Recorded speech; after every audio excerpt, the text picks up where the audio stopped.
Well, listen to this. A new study finds that false information on Twitter travels 6 times faster than the truth. And it reaches far more people, too. You can't blame it on bots, though. Researchers say human beings are spreading those bogus stories. So for more on this study and what's being done to prevent the spread of false information, we're joined now by Ryan Eldridge from Nerds on Call. Ryan, thank you so much for joining us. Hey, you're welcome. Well, go ahead.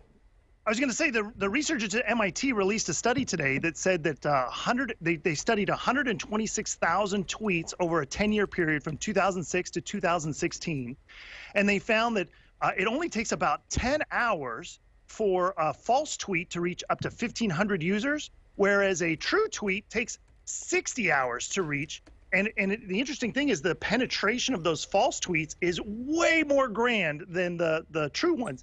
I mean, this is kind of like our mom has always told us that lies spread faster. Yeah, bad news travels fast. Yeah, exactly. Yeah. And the more sensational the story, the faster it travels. That's what I was going to ask you. What is the common thread here? Are these stories just more salacious than the actual truth, and that's why they're spreading? Well, it's mostly false political stories, something with that's surprising or anger, something that evokes anger in you. There was a Yale University professor named Dan Kahn who said the more strange and the more sensational the story sounds, the more likely they're going to retweet it. So how far are these fake stories going out there?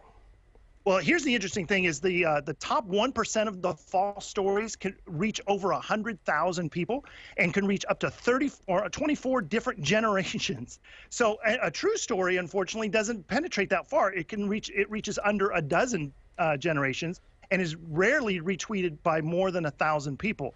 Here's the thing. I've got a solution for all of this. All they need to do is take the same algorithm that these social media companies are applying to their ads distributors. They need to apply those same quality standards to regular people posting. And it's as simple as being able to flag a tweet or flag a Facebook post as false, rather than what you get now is you can flag it as spam, or you can flag it as offensive. But there's nothing in there that says flag this because it's untrue.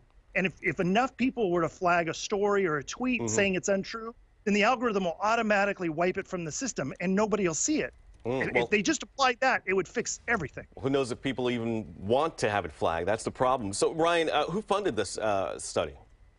So this study was funded by Twitter, but it was conducted by MIT, and it's being cited all over the place. It's pretty amazing information. I mean, I don't know how many times you open up your social media during the day and you see some crazy tweet or something about, Donald Trump hates kittens, and you're like, oh, he hates, I'm going to retweet that. But all you got to do is go to certain websites like Snopes.com, PolitiFact, FactCheck.org, and just take 2 seconds to just verify. Does Donald Trump really hate kittens? Twitter's not everything. You got to do a little research on your own. That is the key. That's what you're saying. Ryan Eldridge from Nerds on Call. Thank you so much. You're welcome. All right.